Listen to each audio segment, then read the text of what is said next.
Hi there, everyone. This is Leah from the Race Center and Tyler from the Rec Department, and we are hanging out in the woods with a little extra.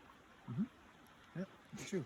Um, Perhaps you can hear the flowing stream just yonder there. So there is water is moving in these woods right now. It's moving under the snow, and it's also moving through these trees. It's a very special time of year here in the Northeast when the sap is flowing. And there are some trees in particular that are of note, and those are the maple trees. And the maple trees have been tapped in this part of the world. The first documented instances were approximately 465 years ago. And some French explorers had noted that some of the natives in this area, some of the Native Americans had they had made scores on the bark of a maple tree, and then put like a little stick in there, and then collected that in some sort of basin, whether it was like a hollowed out log or ceramic earthenware pot. But then people would heat up rocks and put them into those hollowed out logs, and the steam would come off, and they'd put more rocks in there and the steam would come off, and so they would in that way create burn off the water and make maple sugar. And so that is what we are doing 465 years later. Not too much differently, a little bit. But how does that all work, and why are these maple trees, why does it work? Well, it's actually, even though we've been doing it for a very long time, the science behind it wasn't really understood very well until within the last 20 years.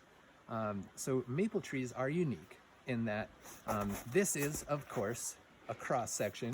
If we were to cut our maple tree here, and then you can see the heartwood here in the middle and the exterior bark, and then this part right here is really where it's interesting, because that is where the living tissue of the tree is. And so that's where the fluid transport happens when the trees are all leafed out and they're producing sugars, and that those nutrients are flowing up and down the bark. Well, this time of year there is fluid moving up and down the bark as well. And in many species of trees, the main channels are filled with liquid. It's primarily water. Sap, even in the maple trees, is like 98% water and 2% sugars. But next to that main channel are these other cells, and they are mostly filled with water in other trees. But in maple trees, these other chambers here, these cells surrounding, are filled with gas, like carbon dioxide primarily. And so when we get to this time of year, when we get cold nights and warm days, the little twigs here start to freeze, okay? And when that freezes, then the gas pulls the moisture out of this main channel, and it freezes on the walls of these cells here. So those cold nights, things freeze, and it actually pulls water up to the small branches at the top of the tree.